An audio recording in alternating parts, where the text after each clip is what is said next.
ng bahay namin.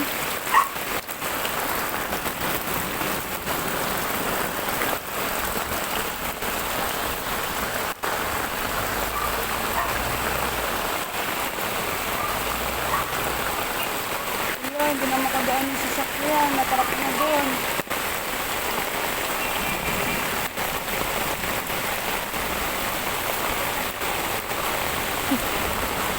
Napasok ako, basang-basa yung pantalon nito. Yung slacks ko.